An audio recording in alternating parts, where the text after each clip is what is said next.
Welcome to our test batch of lard, olive oil, and cocoa butter soap.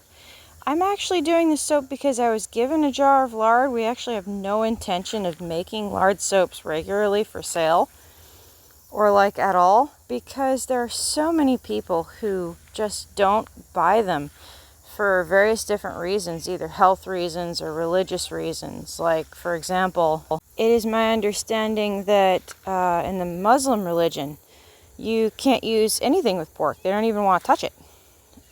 Seventh-day Adventists, which is a Christian denomination, also have a tendency to be very vegan, and they want everything to be vegan, even their soaps. Not all of them are this way, but some of them are.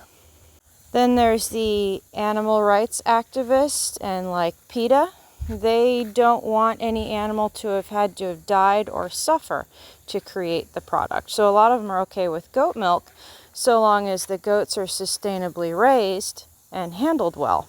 But they're not okay with any sort of fat because the pig had to die from that. And then I'm actually not certain about the Jewish religion. I know they don't eat pork, but I don't know if they are willing to wash their hands with it. I know they consider it an unclean beast. There are also people who can't use anything that has any animal proteins in it because they've contracted that weird tick-borne disease that makes it so you can't consume a certain protein that's carried in animal products. I actually met a woman that had a very severe case of it and said that she couldn't use our soap because it had goat milk. And if it got into a cut or like in her eye, her whole body would start to swell. And if she didn't get to the hospital soon enough, she could die from suffocation because her throat would swell shut. So basically what I'm saying is that when you're making and selling a lard soap, it drastically lowers the quantity of people that are willing to buy it for all these different philosophical or religious reasons. So that's why we don't make and sell lard soap. I've just kind of always been curious about it since I was given this jar of lard and a bar of pure lard soap. Literally it had lard, lye, and water.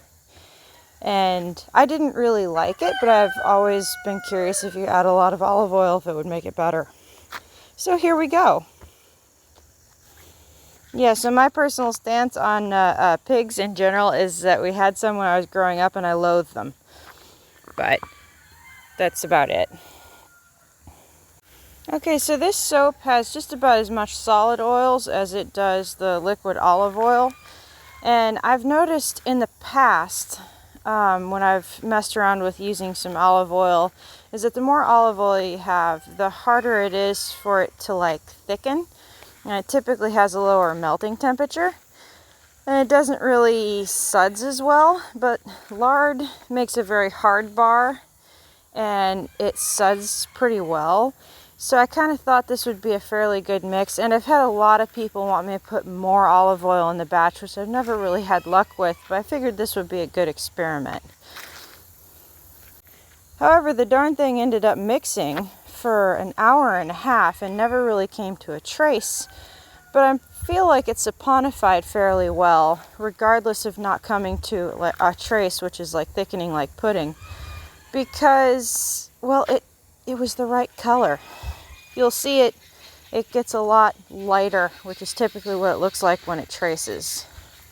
And this, for reasons like that, with it not getting hard, is why I actually don't cut the plastic that I put into the mold to make the corners really nice, is because then the soap will only stay in if it goes to a real nice thick trace.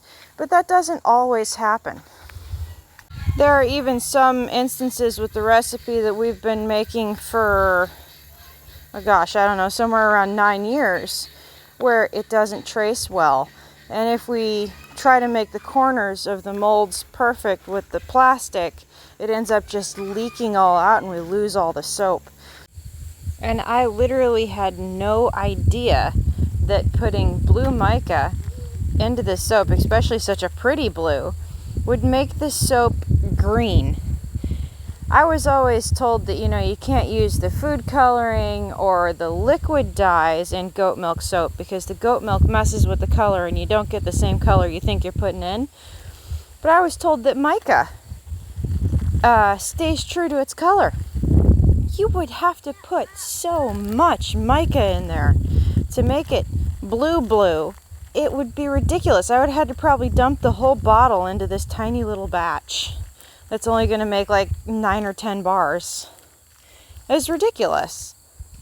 As I added more and more mica, it started getting a little bit more blue, and it started to get a little sparkly, and I'm like, that's quite a bit of mica.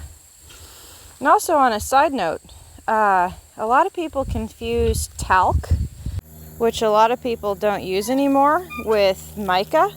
Mica is actually an entirely different rock group, so not the same. Well, that about sums it up for part 1 of our lard, olive oil, and cocoa butter research soap. Stay tuned for part 2 in a couple of days. Like and subscribe.